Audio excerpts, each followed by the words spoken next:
This is a world-scale project. Well, it is the largest pipeline project that's been undertaken in Australia. Everything about this project is big. This project has just brought massive employment to this area, to Queensland, to Australia. Just being able to start a project like this and finish it and see it go through all the cycles, it's a wonderful feeling. The construction of the Australia-Pacific LNG pipeline from the Surat and Bowen basins to the LNG plant on Curtis Island, offshore from Gladstone, is one of the largest diameter, longest and most successful pipelines ever to be built in Australia. Australia-Pacific LNG, a joint venture between Origin, ConocoPhillips and Sinopec, is the leading producer of coal seam gas, CSG, in Australia and holds the largest reserves of CSG in the country. When Australia Pacific LNG was formed, they decided they would appoint operators to deliver the project. The upstream operator is Origin and is responsible for taking the gas from in the ground to the inlet to the LNG plant. And the downstream operator is ConocoPhillips, who's responsible for the LNG plant and the shipping. Well, it is the largest pipeline project that's been undertaken in Australia. The pipeline consists of 720 kilometres of high-pressure gas pipeline, of which 360 kilometres is 42-inch, a very large high-pressure pipeline. Just the sheer size of the project in its own right is a challenge. The first 3 years of a pipeline project are all about the approvals and the engineering. The engineering on the project starts early, which is about defining the route of the pipeline and then designing the pipeline, taking into account design safety as well. Approvals is gaining access to land, the cultural heritage clearances, the environmental approvals, working with stakeholders, working with councils and working with government. I think Origin does a wonderful job of working with the landowners. We also put landowner liaisons in place that stick with those landowners all the way through the project. At the beginning of the project, we meet with our landholders, try and build up a personal rapport with them and put across some of the experience that a lot of us have had on the land, which makes them feel more comfortable. Then talk through the process of actually putting the pipeline in and what will be involved for them on a daily basis. Dealing with Origin from day one, like never really any great issues. You just ring up one of your land liaison people within an hour or two of ringing up with any sort of query, problem solved. We look after local government, external stakeholders, community groups. We also assist with the local landowners and manage the complaints. So we will be out talking with local government about impact on roads, what road use, permits for local government activities, placement of camps, all those types of infrastructure. So we generally engage with a lot of people across the projects. We as a council can't complain, and we quite openly say they're the best company that we deal with. Once the approvals were in place, the procurement process began, sourcing all the major materials, including the pipe itself. The pipe was manufactured by Nippon Steel at the Kimitsu mill, which is near Tokyo in Japan. The Kimitsu plant is a UOE pipe manufacturing plant which produces first the plate into a U, then it forms it to an O, then they weld it, we complete the expansion of it, then we have a complete pipe. Then it undertakes a number of rigorous tests. They ship the pipe off to the wharf, it's put on a vessel and it's sent to Malaysia for the coating. Bare pipe arrives into Kuantan, into Malaysia, and the pipe is taken from the storage yard into a factory. It's then ground to get rid of the rust and scale.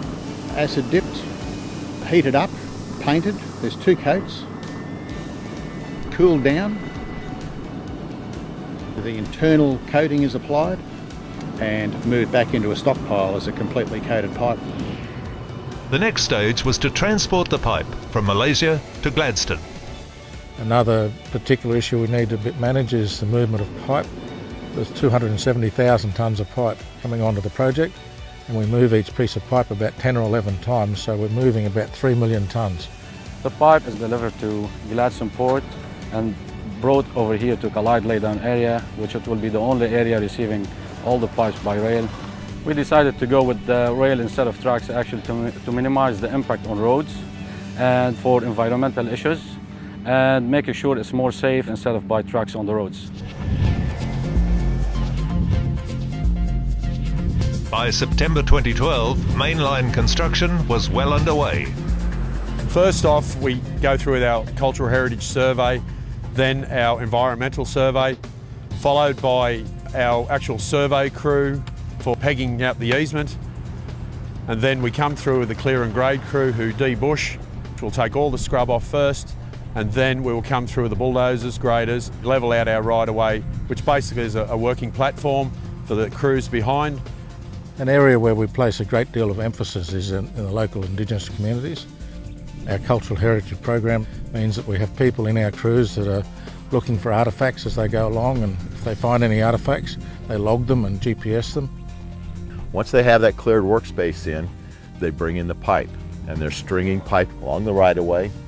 Stringing starts by bringing 2 pieces of pipe on a truck at a time, each about 18 meters, and they'll lift it off the truck and lay it down on skids on the ground.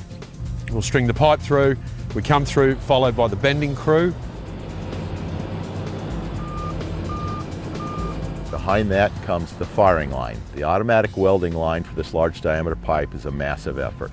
Over 80 people are involved, dozens of pieces of equipment. It's probably our most technically challenging part. We have to make sure that welding is done to a very high quality. 77 people doing about 100 welds a day. So up to 2 kilometers of welding happens at that firing line a day. Then there's an examination of the weld. It's called AUT, or automatic ultrasonic testing. There's also radiographic, other kinds of things we do to make sure there's no defects. It's that pipe and that weld that's the key to this product working well for 50 years. Then the coating crew will come through, and that's the field joint coating where they sandblast the joints that have been welded, and they apply an epoxy top coating to the weld margin. And then followed by that, our ditching crew will come through, they will dig the trench. Behind those guys will be our lowering in crew. The pipes then lowered in, generally anywhere up to 1 kilometre strings when the terrain allows us. It could be anywhere up to 1.2 kilometres long. Once that pipe is lowered in, we bed and pad it with nice soft soils, and then we backfill over the top and compress it. And once it's done, it's simply reinstating that, putting the topsoil over the back, making this pipeline in a safe environmental situation so the landowners can use the land again, and our pipeline doesn't interfere with it. Environmental and safety issues were a main priority for Australia Pacific LNG. Our safety is our first priority on this project. We provide a lot of tools for people to help them make themselves safe. This is all about people being able to return home to their families at least as well as they started the day. Another area where we place a great deal of emphasis is in the environment. We have fauna handlers so that if anything gets into the pipeline ditches, we can take them out. We also log and record those. In conjunction with the mainline pipeline construction, the low-pressure gathering lines and lateral pipelines were also being constructed. The upstream project is where gas is collected from the ground through gathering systems into a compressor station or a large processing facility. The gas is pumped across to APLNG hub, where it's introduced into the main pipeline up to Gladstone. The wellheads are connected to the Reedy hub and at Condabri Central via a network of low pressure polyethylene lines or HDPE lines. Poly lines are welded via a fusion process. The faces are machined. The machine presses those 2 pipes together onto the hot plate. The 2 pipes are joined together and the fusion process takes place. Once that's done, they'll do the same as what we do with the steel lines, which will trench, lower in, backfill and reinstate. The upstream project also involved the construction of 2 high-pressure steel lateral pipelines to transport the gas from the Condabri Central and Reedy Creek processing facilities to the Australia Pacific LNG hub near Wandoan. The Walibi lateral pipeline is a cross-country pipeline, which is different from mainline. Mainline pipeline is utilising fully automated welding process. The Walibi lateral is better suited for manual welding because the rate of progress is different from the main pipeline, plus the speed of startup of this project necessitated something that could be brought online very quickly. Another interesting method of construction was the way in which the pipeline crossed the Condamine River, using a process called horizontal directional drilling. Across the Condamine River we had to do a HDD, which is a horizontal directional drill.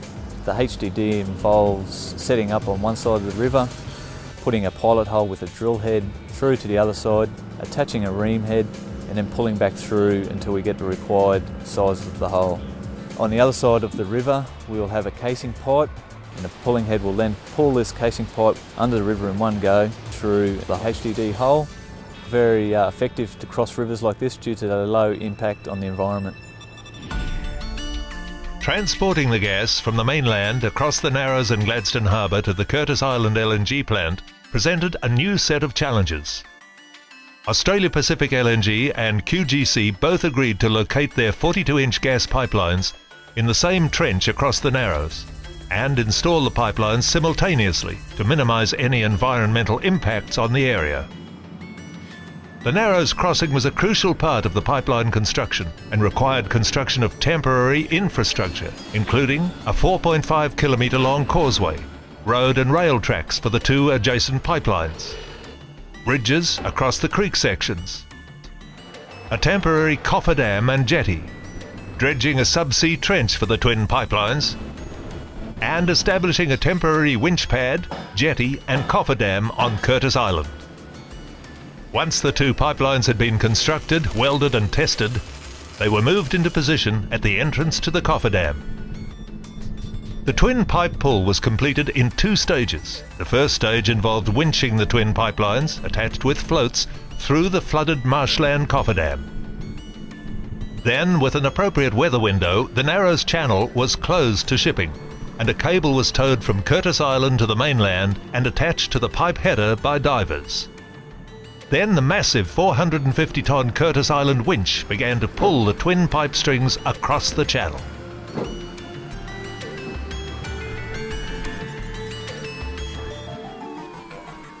The operation was extremely successful, and the twin pipelines emerged at Curtis Island. Following the pipe pull, two horizontal directional drills installed both the Australia Pacific LNG pipe and the QC LNG pipe under the environmentally sensitive creek section.